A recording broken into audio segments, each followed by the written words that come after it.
o sahədə çox qiymətlər vətəndaşları təmin edilir. Yəqin ki, müzakirələrin gedişində olacaq. Mən istəyirəm ki, müzakirələri çox sərbəst olsun, işçi partiyası. Bu adında görülmüş bir müzakirədir. Burada bizim hər hansı bir plan, protokolumuz və sair rahat şəkildə bizim 3 təqdimatımız olacaq. ABB təqdimat edəcək, Azərbaycan təqdimat edəcək, arxasınca mən qısa bir təqdimat edəcək. Amma ondan əvvəl mən istəyirəm ki, mən burada demək çox adamı tanıyıram, amma hamımız bir-birimizi təqdim edək. Qısa, çünki ekspert müzakirələrdir, bu konferans deyil və ondan sonra mən sözü verəcəm Ramin müəllim İskəndəriyə, Azərbaycan Milli Qeyri-Hökumət Təşkilatlar Forumu İdarəçinin sədri, o qısa bir çıxış edəndən sonra təqdimatlara başlayacaq və dərhalda müzakirələrə keçəcək. Belə sürətli, dinamik, tez-tez gənc sözü işləyirəm, xahiş edirəm özünüzü təlimə gələn gənclər kimi istəyirsiniz, belə rahat, cəlbənç. Və biz sizin beyninizdəki fikirləri olmamaq olsun, əlimizdən gələn hər şey eləyəcəyik, ondan da anlatı olmuyor. Mən Zaur İbrahim, mən Prioritet Sosial İqtisadi Araşdırmalar Mərkəzinin İctimai Biliminin sədriyəm, həm də Milli Qeyri-Hökumət Təşkilatlar Forumu İdarə Heyətinin üzvüyəm. Mən özümü təqdim elədim. Ramin müəllimdən təqdim eləmişdim. Bizim Milli Qeyri-Hökumət Təşkilatlar Forumu İdarə Heyətinin sədridir. Digərləri isə artıq xahiş edirəm, soldan başlayaraq bir təqdim edəcəyik. Buyurun, İqtisadi Araşdırmalar İctimai Biliminin sədri. Hər vaxtımız gelir, Mahirə İnsəndə, Aksinin PR komandasında başlıca təsis olarak fəaliyyət göstərir.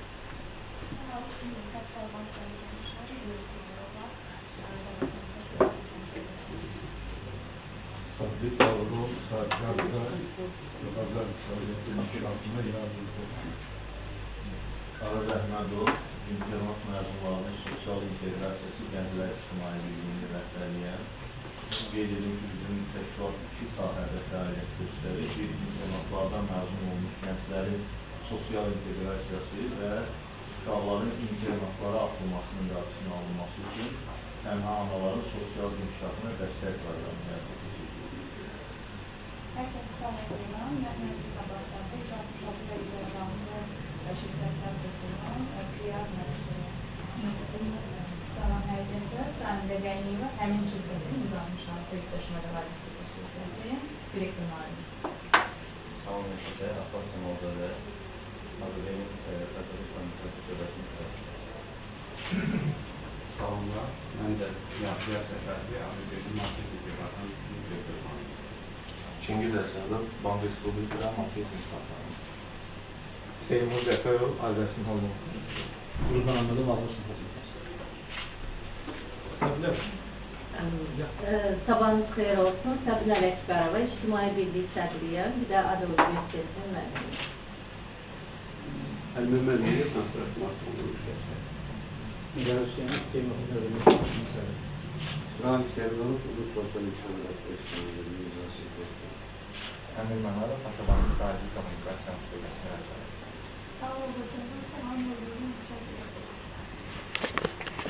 Sonra Abdullah Köle'de İctimai Birlik.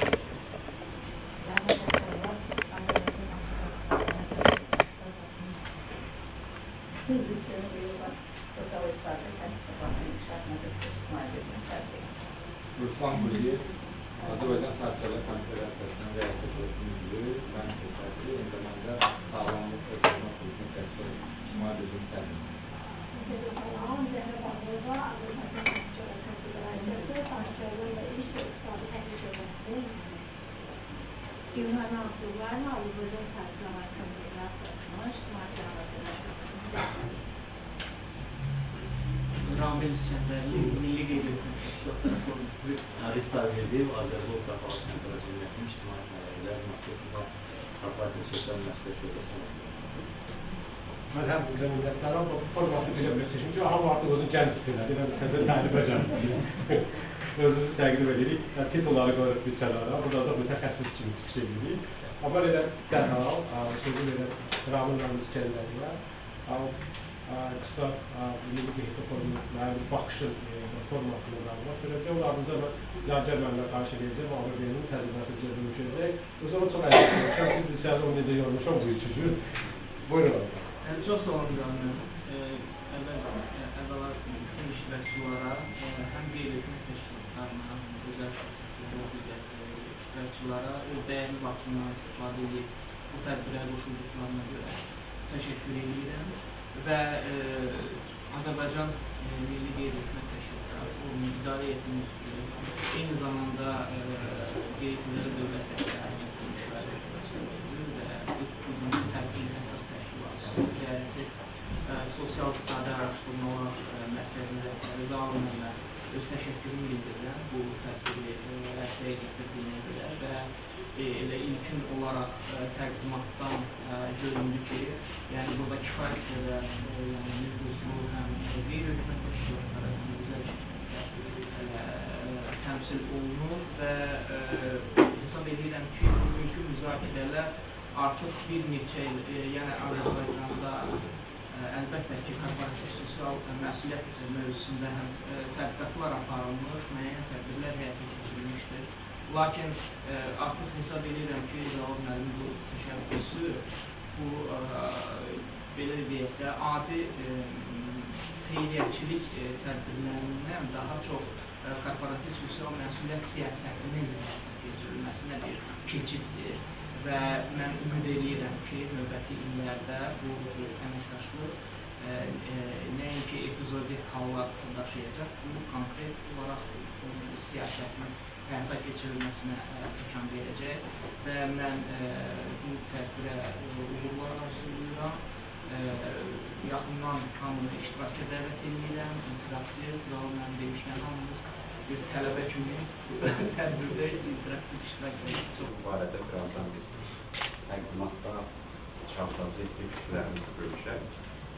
Qısaca ABP haqqında, bizim korporativ sosial məsuliyyət siyasətimiz haqqında qısaca məlumat vermək istəyərdim. Ümumiyyətlə, vətəndaşlıq məsuliyyəti bizim dəyərlərimizdən biridir və korporativ sosial məsuliyyət layihələrimizdə burada xüsusi yerdir. Əlbəttə, digər dəyərlərimizdə də var, onlardan hansısa yürüyüklər, amma ayrıca bir dəyərimizdə sırf bu vətəndaşlıq məsuliyyətidir ki, məsuliyyətli davranışdır, burada həm məsuliyyətli maliyyələşdirmədən söhbət edir, həm digər məsələlərdən cəmiyyətin inkişafına dəstəkdir, bu da yəni müxtəlif vasitələrlə bu dəstəyi biz həyata keçiririk.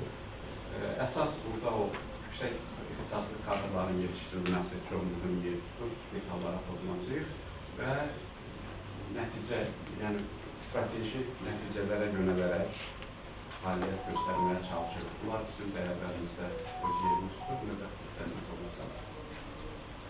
Bizim ayrıca korporativ sosial məsuliyyət siyasətini qəbul etmişik. Orada bir neçə mühüm istiqamət var. Birincisi, təhsil və innovasiyalar, insan kapitalının gücləndirilməsini dəstəkdir.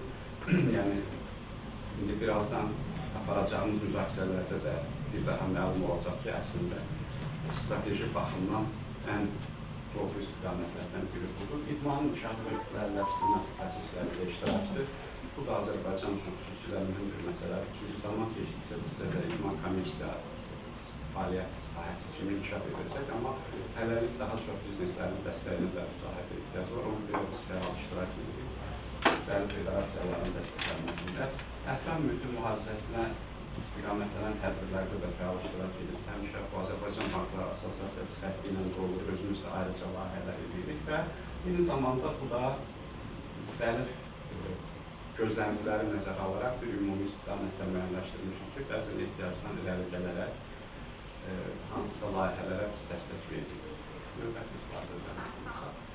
İndi bu qısaca məlumat idi, çünki tədbirin əlbəttə məqsədi hansısa ABP-nin və digər bir biznes qrupunun fəaliyyəti haqqında danışmaq deyil, əsas o çağırışlara diqqət yönəltməkdir. Ona görə də indi əsas hissəni mən buradan başlamaq istəyərdim ki, biraz böhran dövrü deyilmiyim, amma hər halda o qədər də yaxşı xəbər deyil ki, ümumiyyətlə dünyada TSM, korporativ sosial məsuliyyət layihələri bir transformasiya dövrü keçirir. Yəni artıq mərhum Hacı Zeynalabdin Tağıyevin dövründən başlanan o klassik model ki, kimlərəsə iyanələr verilirdi, hansısa iyanələr hesabına müxtəlif məktəblər, xəstəxanalar, təhsil proqramları və s. var. Neçə illər ki, bu davam edilmişdir bizneslərdən. Artıq o yön dəyişir, kifayət qədər kəskin dəyişir. Bunun da müxtəlif səbəbləri var. Yəni, niyə bu dəyişir? Birincisi, uzun illər ərzində şirkətlər TSM layihələrinə öz imiclərini möhkəmləndirən bir alət kimi yanaşırdılar. Aslında İndi mən marketing departamentinin təmsil edirəm təbii ki, amma PR sahəsində mən məşğul olmuşam. PR-a adətən marketingin ögey övladı da deyirlər bəzən. Kiçik qardaş. Yox, bəzən yetim uşağı da deyirlər. Yəni, adətən onun tərkibində götürülür. KSM də həmçinin bu PR fəaliyyətinin tərkibindədir.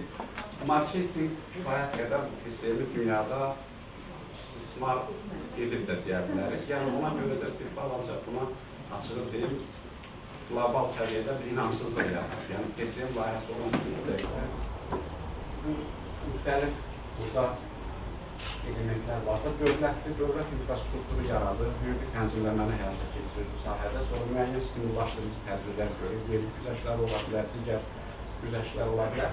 Bizneslər maliyyə ayırır, təbii ki, biznes biliklərini paylaşır və bir bazar gücü yaradır. Bu bazar gücü də müxtəlif inovativ alətlərdir, satışa dəstəkdir, kanallardır və s. Eyni zamanda qeydlərin üzərinə düşən də bu ekosistemdə yenə o sosial diagnostikanın aparılmasıdır, bizneslər üçün təkliflərin verilməsidir, hesabatların verilməsidir, müəyyən layihələrin icra edilməsidir və təsirin ölçülməsidir. Yəni, Azərbaycan qeydlərinin də bu sahədə kifayət qədər təcrübələri var və güman edirəm ki, növbəti mərhələlərdə artıq bu istiqamətdə çalışmaq olar. Sonra universitetlər təbii ki, onların özlərinə böyük düşür, elmi araşdırmaların aparılmasıdır.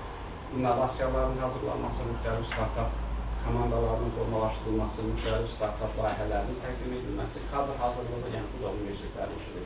Eyni zamanda icmalar, vətəndaşlar da burada mühüm rol oynayırlar. Onlar tələb onlardan gəlir, təsiri onlar qiymətləndirir, yəni bu ekosistemdə onların da yeri var və təbii ki, mediada bu məsələdən kənar deyil, onlar da bu məsələdə şəffaflığı təmin edirlər, ictimai nəzarəti həyata keçirirlər və ən mühümü hekayə qururlar. Yəni, artıq belə deyək də, klassik KSM modeli bu idi ki, məsələn, getdik, 500 ağac əkdik.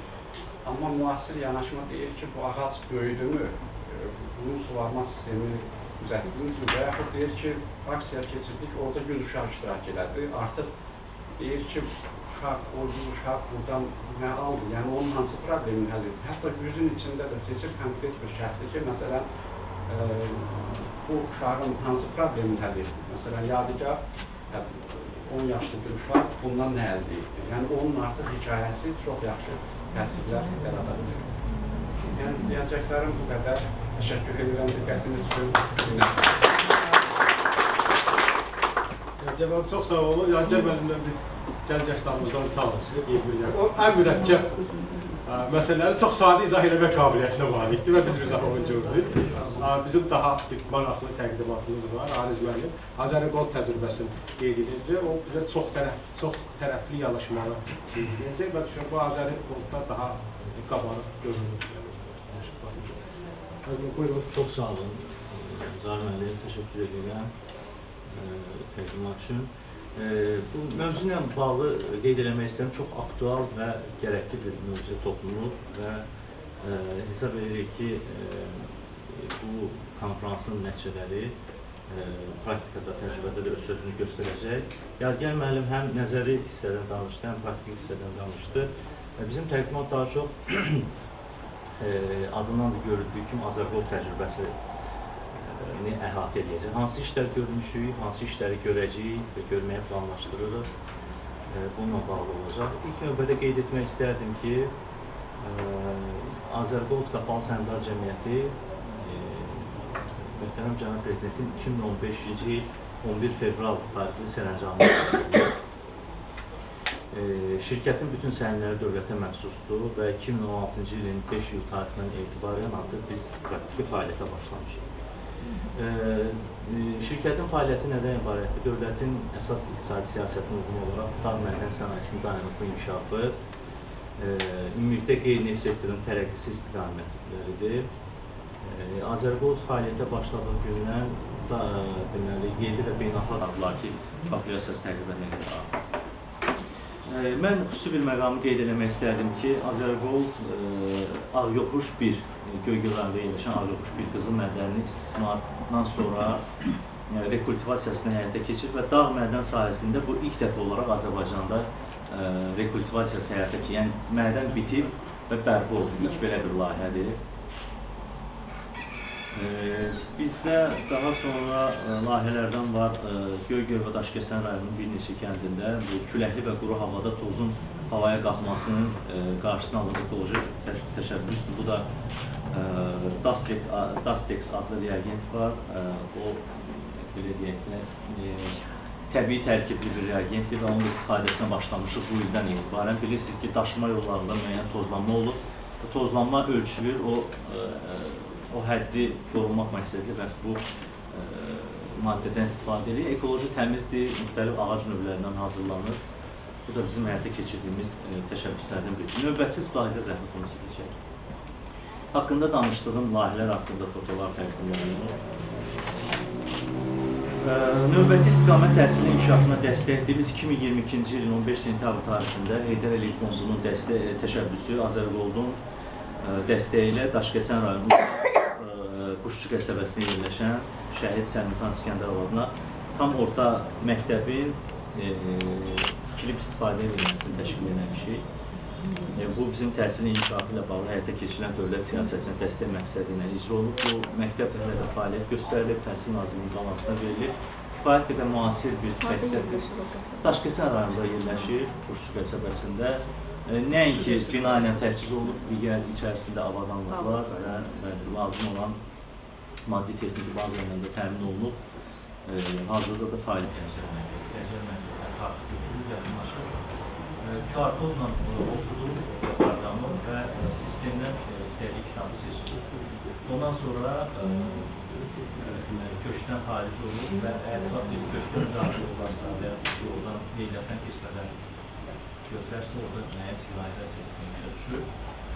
Və orada köşkdən kitab götürdüyü zaman bizdə də burada Bakıda mərkəzdə izləyirik ki, məsələn, hansı oxucu, hansı kitabı götürür. Bu davamlılığı təmin edilmək məqsədi ilə və ilin sonunda statistikanı müəyyən etmək məqsədi daşıyır və ömür ərzində ən çox kitab götürülmüş bizim vətəndaşlara Azərgold tərəfindən həvəsləndirici, motive edici hədiyyələr təqdim olunur. 400-dən çox kitabla təmin edilmişik, bu yaxınlarda biz onu ulaşdırdıq. Bədii ədəbiyyat, klassik ədəbiyyat, elmi ədəbiyyat, non-fiction, özünün inkişafı müxtəlif sahələrə aid edən kitablar, müasir kitablarla hansı kifayət qədərdə mərhəmə aiddir, təmin olunur. Və sistem özü 15 gündən sonra xatırlatma edir ki, kitabı oxuyunuzda təhvil və SMS-lə, həm SMS-lə, həm də o tətbiqdə onun elektron kabinetinə bildiriş gedir ki, siz kitabı gətirik növbəti bu da bizim təhsil inkişafına verdiyimiz dəstəkdən biridir. Sual olma belə nəyə görə Göygöl rayonu? Azərgold faktiki olaraq hazırda Daşkəsən və Göygöl rayonu qızıl hasılat, gümüş hasılatı, gümüş hasılatı həyata keçirdi. Eyni zamanda rayonlarda, ucqar kəndlərdə xüsusən də bir il uşaqların müdafiəsi günü həsr olunmuş səyyar kukla tamaşaları həyata keçirilir ki, onların da sosial mədəni həyatında biraz rəng qatar. Yəni, onlar Bakıya gələ bilməsə də Bakıda teatrı biz onları kəndlərə gəldiririk. Bizdə ali təhsil üzrə təqaüd proqramı var. Bu, Yadigar müəllimin təmsil elədiyi ABB Bankın həyata keçirdiyi layihə qismən uyğundur və hesab edir ki, ən aktual layihələrimizdən biridir. 2021-ci ildən etibarən ölkəmizin ali məktəblərində Azərgoldun fəaliyyət istiqamətlərindən uyğun ixtisaslarda təhsil alan yerli tələbələr üçün təqaüd proqramı layihəsi icra olunur. Onlar o proqramlardan keçdikdən sonra təhsil müddəti ərzində təqaüd edilir. Mən səhv eləmirəmsə 250 manat civarındadır və növbəti ildən daha artırılacaq. Bu söhbət aylıq təqaüd edilir. Təkcə bunun yekunlaşdırılır. Biz onları ofislərimizə cəlb edirik, müəyyən işlərdə onlara dəstək göstəririk. Eyni zamanda təqaüd proqramı okulda başa vuran bizim tələbələri işlə təmin edilir. Bilirsiniz, bizim fəaliyyət sahələrimiz neft sektoruna şəkil olaraq damədən sahəsi 10 ildir inkişaf etməyə başlayıb Azərbaycan timsalında. Müəyyən ixtisas çatışmazlığı var. Müəyyən kadrlara bilsənə ehtiyac var. Biz özümüz təbii ki, bu sosial layihə olmaq ilə həm də kadr hazırlığı məqsədidir. Bu söz gedən istiqamətlər üzrə təhsili uğurla başa vuran tələbələri praktikaya cəlb edilir, praktikanı uğurla başa vuran tələbələr isə cəlb edilir. Və bu müddət ərzində bütün xərclər Azərbaycan tərəfindən qarşılanır, maddi bazası qalmalı, ilmiyə vesaire. Peşə təhsili üzrə təqaüd proqramı icra olunur 2021-ci ildən etibarən Sənaye və Texnologiya üzrə Gəncə Dövlət Peşə Təhsili Mərkəzində biz ali təhsil üzrə də eyni zamanda peşə təhsili üzrə də fəaliyyət aparırıq. Məsələn, bugün bizdə əsas problemlərdən biri nədir? Regionlarda, kəndlərdə müraciət edilirlər, hamıda fərqli təsəvvür edin, bir limit olur və dövlət tərəfindən il ərzində təsdiqlənir ki, bu limitdə fərqli var. Məsələn, 100 ştat var idi, amma təsəvvür edin, bütün kənd gəlir, biz onları peşə təhsilinə yönləndirik ki, çilingər, ondan sonra qaynaqçı, gəmirçi və s. Çox böyük ehtiyaclar var və bəzən görürsünüz ki, aylarla günə qədər biz cərrahiyyə, terapiya, ümumiyyətlə bütün sahələr üzrə bizim tərəfdaşımız Bakı Sağlamlıq Mərkəzidir. Biz hər il, belə deyək ki, orada Daşkəsən rayonu Kuşçu kəndində bir məktəbi götürür, məktəbi bir həftə ərzində elə bir klinikaya çekilir. Və orada bütün kənd sakinləri, daha doğrusu bu ətraf kənd bölgələrində yerləşən sakinləri biz səyyar tibbi müayinə cəlb edirik. Bu səyyar tibbi müayinə cəlb edildiyi zaman bəzən təcili müdaxilə olmalı xəstələr olur ki, sonradan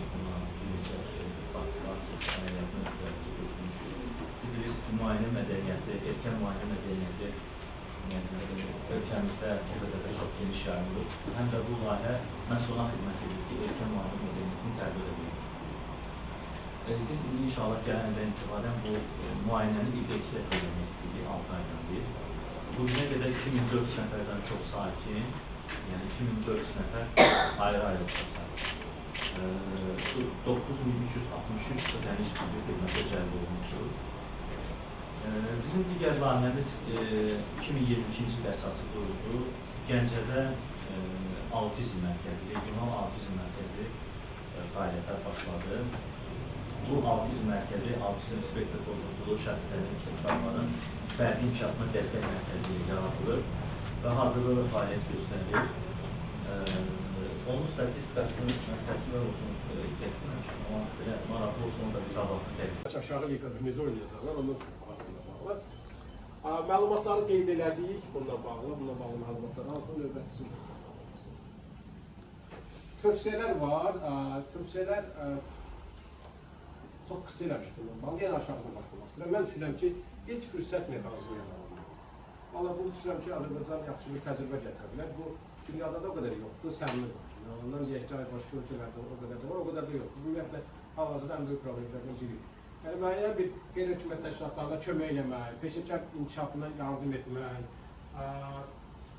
Aydın ola bilsin ki, qeyd etdiyim ətraf mühitin qorunması deyil, amma vətəndaş cəmiyyəti o qədər böyük faydalı işlər görür ki, biz fikrimiz var ki, artıq dövlət səviyyəsində biz qeyd üçün özəl sektorlar təqdim edən bir tədbir keçirir. Bu, yəni dövlət səviyyəsində olsun, böyük bir tədbir olsun ki, görsünlər ki, qeyd-etlər də işləmir. Bu, mən bir neçə şirkətlə danışanda anladım ki, onlar bizi yaxşı tanır. Biz şirkətləri yaxşı tanıyırıq, şirkətlər bizi yaxşı tanıyır. Bu baxımdan düşünürəm ki, qeyd-etlərə də gəlib. Mən düşünürəm ki, bunu, bəlkə də KSM-in yeni bir istiqaməti Azərbaycan təcrübəsi formasında olur ki, qeyri-hökumət təşkilatlarının peşəkar inkişafına kömək edir. Dil kursları açıb onları cəlb eləsinlər, bəlkə artıq kurslar açsınlar, özləri maliyyələşdirsinlər, qeyd-etləri cəlb eləsinlər. Yəni, bu sizin artıq KSM məqsədindən də geniş bir ictimai tövfəniz olarından bağlı məsələdir. Bir dənə vacib. Mənim adımlar Qalandır, gəldim burada bütün dostları, gəldim dostları gördüm sevindim. Şad oldum, Əllə xanım, Ramin müəllim, eyni zamanda sizin özünüzü. Hər iki ekspert etdirdə görürəm, referans media qrupun marketing kommunikasiyası departamenti rəhbəriyyə şadansın. Zalman bir dəfə də var. Bir dəfə, buyur xanım. Əlbətt müəllim. Sağ olun. Almaz İbrahimova, Fener Qurtqaya yapıyorum. Eşitmədim ama. Almaz İbrahimova, Hünər qrupdan qatılıram. İctimaiyyət və əlaqələr üzrə mütəxəssisəm. Mən də hər kəsi salamlayıram. Xəyləm Xəyləcova. Reklam və marketinq sahəsində Çıxdı daşlardan görüb çöldə. və Türk dünyası media reklam marketinq təşkiçilərinə. Bizim məruzəçilər o qədər orada lazımlı insanlar var ki, onlar hətta şirkətdən mənim vasitəmdən axtarılır. Üzrünü sayasınız. Arz mənim axtarırlar, nəhayət gözəm deyəsə. Mən siz çox görünəcəm, çalışacaq bu işdə geçiyor. Bu tədqiqatın nəticələri sizə göstəriləcək. İlk növbədə qeyd edirik ki, bu layihə qeyri-hökumət təşkilatlarına Dövlət Dəstəyi Agentliyi tərəfindən maliyyələşdirilir. Prioritet sosial iqtisadi araşdırmalar mərkəzi tərəfindən icra olunur. Bizim məqsədimiz milli korporativ sosial məsuliyyət təcrübəsində QHT-lərin rolunu gücləndirməkdir. Əminəm ki, siz hər biriniz çox ürəkdən səmimi qəlbdən bu işdə bizə kömək edəcəksiniz. Növbət slaydını və qısa deyim, biz 86 şirkət seçdik və hansı ki, KSM təcrübəsi var, onun araşdırmaq qərarına gəldik. Onun içərisində 50 şirkət daha intensiv məşğul oldu, yəni digərlərə nisbətində. Məsələn, bəzi şirkətlər aparıb çeşidləyən zibil çeşidləməyə imkan verən zibil qutusun koridoru qoyurlar və bunu da korporativ sosial məsuliyyət kimi qeyd edirlər. Belə şirkətlər də var. Yəni, onların çıxmaq şərti ilə bizim 50 şirkət təcrübəsini təhlil edək. Bunlar həmin o şirkətlərdir, görürsünüz, mən bunların üstünə sürətlə keçirəm. 80-dən çox şirkətdir ki, zəhmət olmasa, keç olmasa. Bu şirkətlər. Şirkətləri gördünüz, biz belə bir cədvəl yaratmışdıq ki, kim korporativ sosial məsuliyyətdə nə işlə məşğul olmalı. Bizi bu prosesdə ən çox narahat edən nədir? Qısa deyil. Azərbaycanda 4000-ə yaxın QHT var. 3987 təxmini bu qədər bizdə QHT var. Bunun hər il 1000-ə yaxını qeyri-hökumət təşkilatlarına, Dövlət Dəstəyi Agentliyinə layihə təklifinə müraciət edir. Bunun da ildə 500-ü layihə icra edir. Bu rəqəmlər nəyə deyil? Bu rəqəmlər deyir ki, bizdə kifayət qədər yaxşıdır. Azərbaycanda adam başına düşən QHT sayına görə sırf qeyri-hökumətdir. Şərqi Avropa göstəricilərinə yaxındır. Onlar üçün biraz onlar inkişaf edir. Amma lakin bu boyda sektorda bizim araşdırmamız göstərir ki, şirkətlər yalnız 12 və yaxud 14 QHT ilə əməkdaşlıq edir. Bu plus-minus arta bilər, 1-2 nəfərə hansısa bizim gözümüzdən qaça bilər. Amma lap möhkəm çıxsaq bu 15-dən o tərəfə keçməyəcək. Bəlkə keçməyəcək. Bu nə deməkdir? O demək ki, bizim korporativ sosial məsuliyyət baxışımız çox dardır. Gəlin bunu etiraf edək. Bu o deməkdir ki, çox tərəfli əməkdaşlıq QHT perspektivindən təmin olunmuyor. Və açıqlıq bizi çox narahat edib QHT sektoru kimi. Çox narahat edib. QHT-lərin adı bulanmır. Bunlar olsun yazıb sizə göndərəcəyik. Çox görmək istəyirəm, amma görürsünüz. Prinsip etibarilə QHT-lər görürsünüz, hamısını. Yəqin ki, hər biriniz iştirak. Buradakı şirkətlər, buradakı QHT-lərdən işləyiblər. Bunlar o tərəfə artıq demək olar ki, yoxdur. Bu şirkətlər. Mən qısa keçirəm, çox belə dərinlik keçmişlər. Növbət slaydıdır, zəhmət. Əməkdaşlıq кейsləri nədir? Mən birgə sağlam QHT-si götürdüm, özü burada yoxdur. Özüm bilə-bilə dəvət eləmədim ki, tərəf kimi çıxış eləməsin. Bir keys deyim, keys belədir. Baxın, bir şirkət, bu şirkət, bir QHT bu şirkətlər tərəfindən dəstəklənir. Həmin o autizm dostluğu və Gəncə regional autizm layihəsi məhz Azərikov tərəfindən maliyyələşdirilmişdir. Həmin qeyri-hökumət təşkilatıdır. Bu sırf ixtisaslaşıb səhiyyə sahəsində bilirsiniz, bu autizmlə əziyyət çəkən uşaqların müalicəsi və qorunması ilə bağlı. Bu keys budur ki, yəni görürsünüz təkrarlanır demək olar. İndi mən hansı fikri ifadə etmək istəyirəm, onu deyəcəm. Növbətçi olmasa.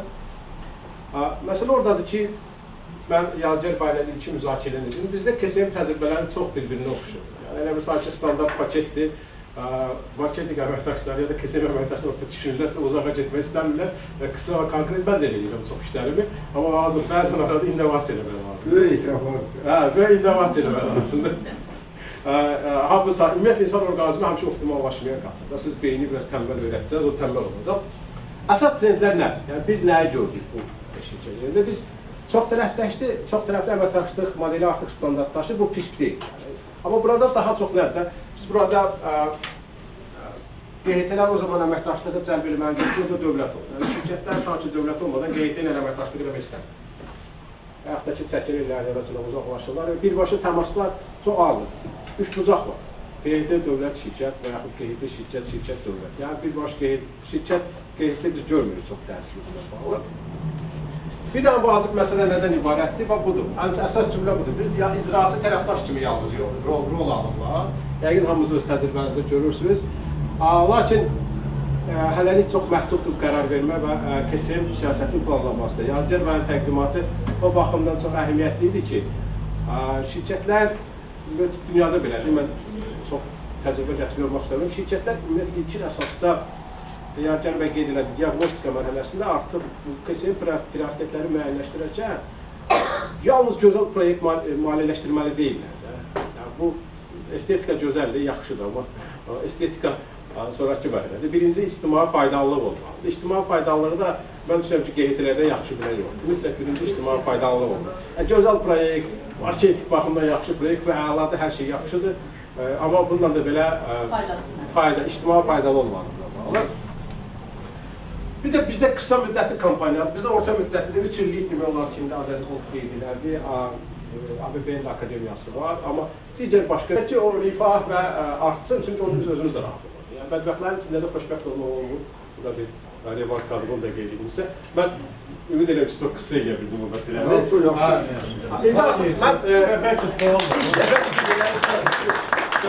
Bütün formallıqları da orada bir kənara qoyuram və istəyirəm ki, burada bir ekspert ruha hakim kəsəsə, bizim orada da hər hansı bir rəsmi bir bağlımız yoxdur. Kim istəyir, rahat çıxış eləyə bilər, rahat çəkil, amma düşünürəm ki, vaxt 3 dəqiqə, 4 dəqiqə xahiş edirəm, təkliflər, fikirlər, qeydlər, iradlar, nə varsa hamısı olsun və biz sonda nəyə ayrılırıq? Sabah bizim bir ekspert müzakirəmiz olacaq, təqdimatçılara qalacaq, iştirakçılar dəyişəcək. 26 konferansımız olacaq, biz bu konferansda artıq biz bu tövsiyələri rəsmi şəkildə təqdim edəcəyik və açığı mənim təbriqəm bundan ibarətdir ki, siz öz rəhbərliklərinizdən çatması, bunu başdan deyirəm, biz fokuslayırıq. Biz istəyirik ki, məqsədimiz odur ki, bir dayanıqlar olsun. Biz QHT məsləhətləşmələrində bir davamlıq olsun. İldə bir iki dəfə görüşək, bir dəfə biz təşkil edək, bir dəfə bizdə, bir dəfə sizdə, bir dəfə siz təşkil edərsiniz. Bu məsələdə belə bir yaxşı bir mühit yaratsın. Müzakirəmiz açıqdır, döşün gəlsin. Buyurun, kim başlamaq istəyir? Könüllülər haqqda. Buyurun, Xəyala. Amma danışaq, özünüz də təqdim edin ki, mən hamısını tanıyıram, amma biznes yadda saxlayın. Xəyalə Mütəllimova, reklam və marketing sahəsində Dəstək İctimai Birliyinin sədriyim. Mən burada sualım əslində Yadigar müəllimədir, həm də digər müəlliməydir.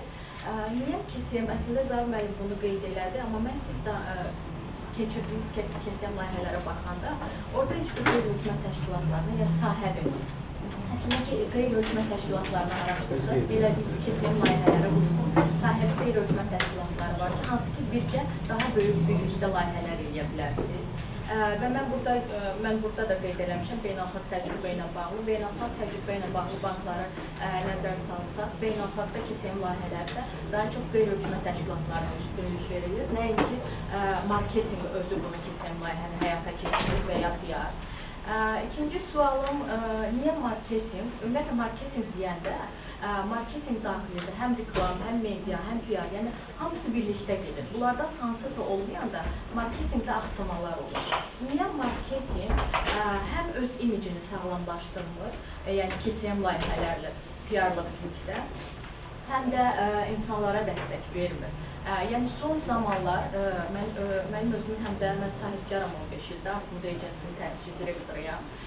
Və marketing, biz reklam və marketing sahəsində illərdir təcrübəmiz var. Mən son zamanlar verilən təəssüflər olsun ki, Azərbaycanda son zamanlar görülən marketing strategiyalarına baxanda demək olar ki, KSM-ə ümumiyyətlə yer ayrılmır.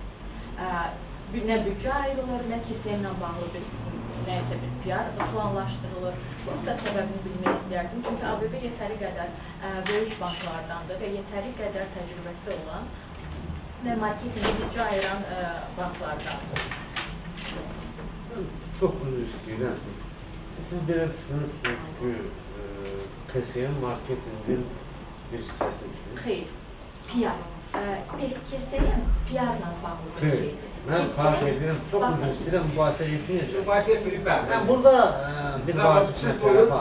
İstənilən korporativ sosial məsuliyyət, biznesin sosial məsuliyyəti bu təşkilatın imicinə xidmət edir, deyil, al. Bunu Azərbaycan Dəmir Yolları, Dövlət Miqrasiya Xidmətinin İctimai Təqaüdlərisi rəisi. Yəni onda nə idi natavan bir belə deyək də QHT seçimi ya da natavan deməyək, KSM münasibəti nə idi, onun rəhbərinin nə idi münasibəti. İndi bir biznes strukturunda əslində nədir və necədir görürəm deyə. Ona görə sizlə daha rahatlıqla heç bir ictimailəşməyəcəyinə güvəndiyim üçün bölüşə bilərəm. Bölüşə bilərəm. Niyə? Çünki istəyirəm ki, həqiqətən bu gün hamımız vaxtımızdan almışıq, hər kəsin müəyyən bir planlanması var və bunun bir faydası olsun və bir də müəyyən bir dövlət strukturundan gedəndən sonra insan belə deyək də dövlətini daha çox sevməyə başlayır. Belə mən bəlkə də bunu yanlış da qəbul edə bilərsiniz, amma bu belə olur. Məsələn, KSM mən bir iş müsabiqəsinə gedəndə dövlət qurumlarından birinə, mən PR Kommunikasiya Departamenti rəhbəri kimi getmişdim.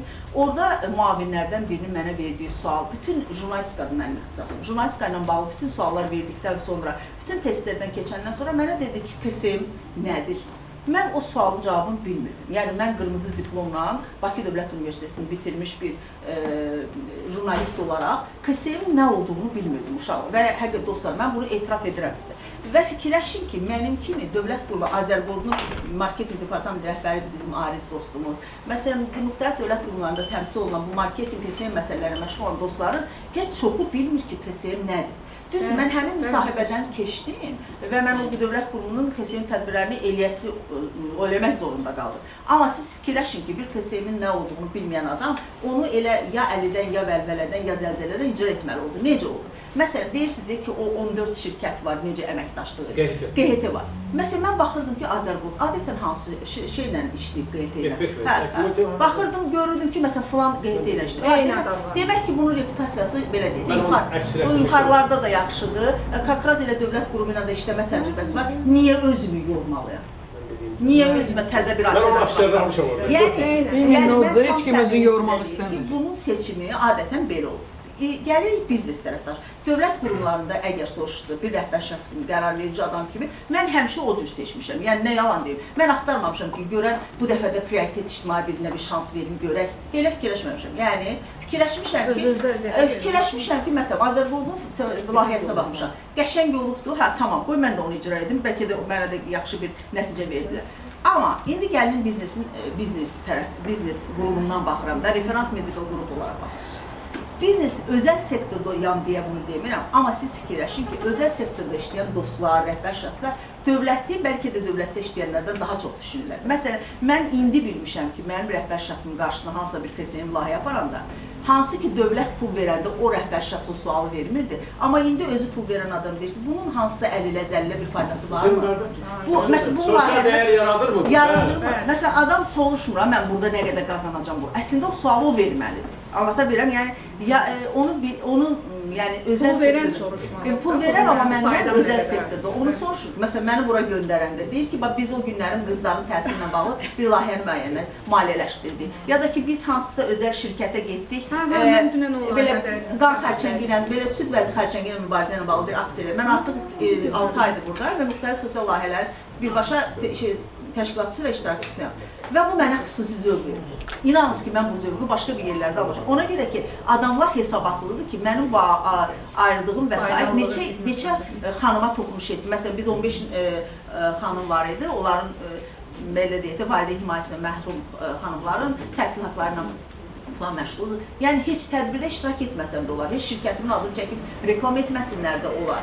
Yəni, fərdə gəldi, dayandı. Yəni, demək istəyirəm ki, bəlkə də beynəlxalq təcrübədə bu belə deyil, amma Azərbaycan reallığında, dostlar, bu belədir ki, hər bir işin nəticəsi onun rəhbərinin kafasına bağlıdır. Yəni, fərdin kafasına bağlıdır. Yəni, bu idarə edən adam. Yəni, siz deyirsiniz ki, cəmiyyətdə... Yox, bilirsiniz necədir, şirkət daxili korporativ qaydalar olanda rəhbər də maliyyə imkanları da daralır. Və bu qaydalarda əməl eləməyə bu da var da. Yəni, bu Sahil müəllimin bayaq dediyi kimi o... İsrail müəllim dediyi kimi... Kəndi xalqın övladı. Cəmiyyətdə töhfə vermək mədəniyyəti bu KSM-in əsas fəlsəfəsi olmalıdır deyil. Amma o cəmiyyətdə töhfə vermək mədəniyyəti əgər fərdin rəhbər idarəçi şəxsin pul ayıranın mədəniyyətində yoxdursa, o yenə də orada da bir biznes mədəniyyəti. Burada bizim KSM anlayışımız biraz fərqlənir. Nə məndə? Sizlər beynəlxalq miqyasda çıxırsınızsa, məcbursunuz o korporativ standartları götürün. O korporativ standartları götürəndə isə rəhbər də məcburdur. O korporativ standartları əməl eləsin. Mən sizə minnətdarım. Başqa şirkətlərdən etiraf eləmək istəyən varsa, buyursun. Ümid edirəm ki, o etirafların bir faydası olacaq. Sonra Əli Məmməd müəllim, şirkət dinləyər müəllim, yekunlaşdırılsın. Buyurun. O desə, yəni bunu bilsəydi, o layihələr icra olunardı. Bunları demək istəyirdim. Əgər biz bunu maarifləndirsək şirkətləri, işçiləri, kollegaları, daha gözəl bir cəmiyyət yarana bilər. Və bir də ki, çox üzr istəyərək, bayaq birinci çıxışda müəllim də universitetin hörmətli kafedra müdürü də fikir bildirdi ki, korporativ sosial məsuliyyət bir biznes etikasıdır və marketinqin tərkib hissəsi deyil. Elə deyil. Korporativ sosial məsuliyyət, çox üzr istəyərək fikrimi obyektiv şəkildə bildirmək istəyirəm icazənizlə. Çünki korporativ CSR Türkiyənin rəhbəri çox uzun müddətdir işgüzar və dostluq əlaqələrimiz var. Mən öz şəxsi büdcəmlə onu bir neçə il öncə Azərbaycana dəvət etmişdim və kollegaları təmənnasız olaraq orada təlim almalarını təşkil etmişdim. Bu da mənim kiçik şirkətimin korporativ sosial məsuliyyəti olaraq. Amma bu prosesi davam etdirsəniz yaxşı olur. Siz cömərtsiniz. Çox sağ olun. Mən mübahisə yaratmaq istəmirəm. Yenilər var, öyrənmək istəyənlər var. Mən də fikrimi yerləşdirdim, mən o prosesi davam etdirdim. Mən etika deməmişdim. Yox, bir dəqiqə mən fikrimi, cümləmi tamamlayıram və sonuncu cümləmi bildirərək əyləşəcəm. Korporativ sosial məsuliyyət şirkətin PR fəaliyyətinin bir istiqamətidir və PR marketinqin tərkibində olduğuna görə bu xanımın bayaq qeyd etdiyi doğru idi, nəzəri olaraq doğru idi. Və icazənizlə Mətanət 2011-ci ildən fəaliyyət göstərdiyim, PR strukturunda fəaliyyət göstərdiyim Mətanət şirkətinin PR-ı ilə bağlı, bilmirəm, sizin araşdırmanıza baxmamışam. Orada şirkətimizin adı var idi, yox idi. Mən sizə bildirim ki, deməli, yaxşı araşdırmamısınız, üzr istəyirəm. Çünki Mətanət şirkəti 25 ildir fəaliyyət göstərir və korporativ sosial məsuliyyətin əsas istiqamətlərindən biri də odur ki, ən birinci öz paydaşlarına faydalı olmalısan və uzun müddətli brend qurulmasından töhfə verməlidir sosial məsuliyyət layihəsi şirkətin. Və Mətanət şirkəti Azərbaycanda öz sektorunda ilk dəfə 20 ildən artıqdır ki, korporativ sosial məsuliyyətlə məşğul olur və bizim ən uğurlu korporativ sosial məsuliyyət layihəmizin adı Mətanət şirkətinin Ustalar Klubu layihəsidir. Biz illərdir bütün oxumayan uşaqları usta olmağa göndərirlər, dülgər olmağa göndərirlər. Biz onlara dəyər yaradaraq təqdim eləyimizə görə müraciət qurmalı. Necə eləyir? Biz sizə necə müraciət edirik? Bax bunu. İndi gecəsiz ümumi var. Seçim meyarları nədən ibarət olacaq? Prioritet mövzular nədir? Hesabatlıq tələbələri necə olacaq? Ödəniş mexanizmləri. Bəzi hallarda olur. Şimdi bəzi məlumatlar var. Belə layihələrdə işlərik, bilirsiniz ki, ödənişlər uzun müddət gecikir. Ödəniş modelləri, bu da çox vacib məsələdir. Bu standartlar olması həm etimadı artırar, həm də əməkdaşlığı sistemləşdirə bilər. İkinci mərhələ nədir? Sosial təsir və nəticə yönümlü yanaşma. QT-lərlə birgə sosial təsir matrisasını hazırlaya bilərik. Hər layihə üzrə müraciətlər necə ölçülə bilər? Qısa müddətli nəticə, orta müddətli və uzun müddətli sosial dəyişiklik. Bunu siz istəyirsiniz də. Şirkət QT indikatorları birgə hazırladığı layihə həm daha effektiv olacaqdır, həm effektiv icra olunacaqdır, həm də ictimaiyyət qarşısında ölçülə bilən olacaq. Nəyi verdik, nə dəyişdi bax bütövlükdə cəmiyyət. Üçüncü mərhələ hesab edirəm. İctimaiyyət çıxış və yerli QT-lərlə əməkdaşlıqdır. Burada artıq regionda və regional QT-lərlə əməkdaşlıq mexanizmini gücləndirməyə ehtiyac vardır. Artıq bir neçə nümunələr vardır bununla bağlı. Və dördüncü mərhələ necə ola bilər? Sosial innovasiya platformaları. QT şirkət birgə layihə ofisləri və sosial laboratoriyalar yarada bilər. Bu modellər nə verə bilər? Mən bunu özümdən götürməmişəm. Mən bunu bu prosesi hazırlaşmışdıq, baxdım digər ölkələrin. Yeni sosial texnologiyalar test edilə bilər, inovativ yanaşmalar hazırlana bilər, gənclər və yerli icmalar bu prosesə daxil ola bilər. Və nəhayət, 5-ci mərhələ hesab edirəm, Bu uzun müddətli maliyyələşmədir, bilirsiniz. Bəzi hallarda qısa müddətli maliyyələşmə olanda onun ciddi nəticələri də olur və eyni zamanda bu görünmür. Bu məsələ ilə bağlı hesab edirəm ki, davamlı sosial təsir üçün 2 illik pilot layihələr, 3 illik davamlı proqram, 5 illik bir strategiya. Strategiyanız var mı bundan bağlı? Vətəndaş cəmiyyətinə bağlı? Bilirəm, ümumi strategiya vardır, hər bir. Onu oxuyur, görür. Və onda bu zaman qeydlər sizin uzun müddətli tərəfdaşlıq ola bilər. Və bütövlükdə bütün bu təkliflərin mahiyyəti nədir?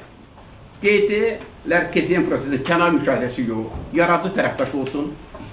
Şirkətlər sosial məsuliyyəti epizodik deyil, strateji şəkildə həyata keçirsin. İcmalar layihələrin pasiv alıcısı deyil, aktiv iştirakçısı olsunlar. Bax, Azərbaycan KSM modeli yalnız bu üç tərəfli yanaşma ilə növbəti mərhələlər daha olur. Mən belə düşünürəm, belə görürəm. Amma o demək deyil ki, mənim dediklərim. Mən də istədim ki, müzakirə edək. Ancaq çox şeydir. Bildiyim. Çox sağ olun. Özəl sektörün diqqətləri çatdırmaqdan ki, bizim bu heyət orada peşək elədik. Şirət mənim keçmiş maliyyə nazirliyimizdir. Azərbaycan İndiki Maliyyə İstilidir. Sabit mənim Sokara rəhbərliyi edib zamanında. Əlbəttə mən Sabit Millət Vəkili Administrasiya Şirətdə müdür olub. Son 5 ildə İsrail mənim pedaqoji komitə rəhbərliyi edib. Əminəm mənim beynəlxalq